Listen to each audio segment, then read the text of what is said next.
নমস্কার বন্ধুরা, আরজে রূপরাজ চ্যানেলে আপনাদের সবাইকে স্বাগত। আজ আমরা আলোচনা করতে চলেছি শ্রীমদ্ ভাগবত গীতার প্রথম অধ্যায়ে শ্লোক 34।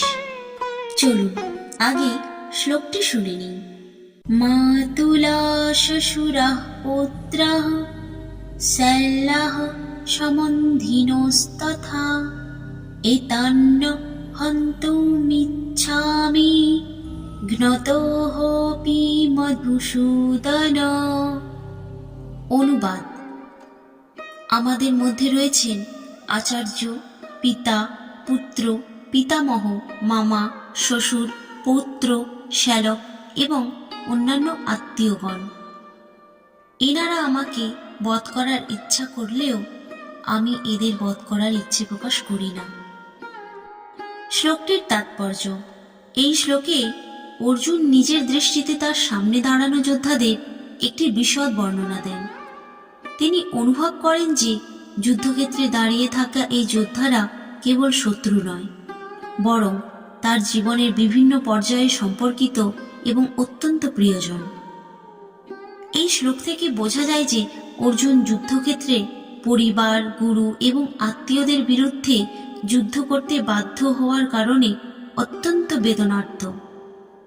তিনি উপলব্ধি করেন যে এই যুদ্ধের ফলশ্রুতিতে তার প্রিয়জনদের মৃত্যু ঘটতে পারে, যা তাকে মানসিকভাবে খুবই দুর্বল করে তোলে এবং যুদ্ধের নৈতিকতা নিয়ে প্রশ্ন তোলে।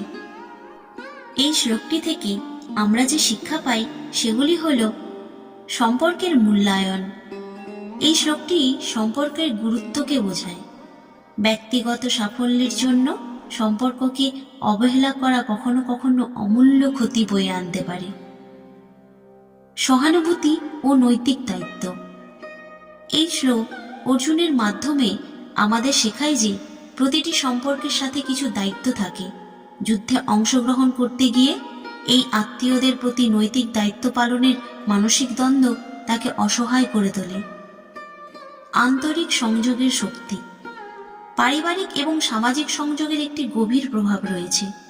সম্পদের লোভ এবং যুদ্ধের প্রেরণা অর্জুনকে প্রিয়জনদের বিরুদ্ধে অবস্থান নিতে প্ররোচিত করলেও তার মানসিক সংযোগ তাকে স্থির করতে বাধা দেয়। এই শ্লোকটি অর্জুনের অন্তর্মুখী দ্বন্দ্বকে প্রকাশ করে, যা একটি উপলব্ধি এনে দেয় যে পার্থিব অর্জন সম্পর্কের চেয়ে বেশি গুরুত্বপূর্ণ নয়। বন্ধুরা, আজকের শ্লোক এই পর্যন্তই।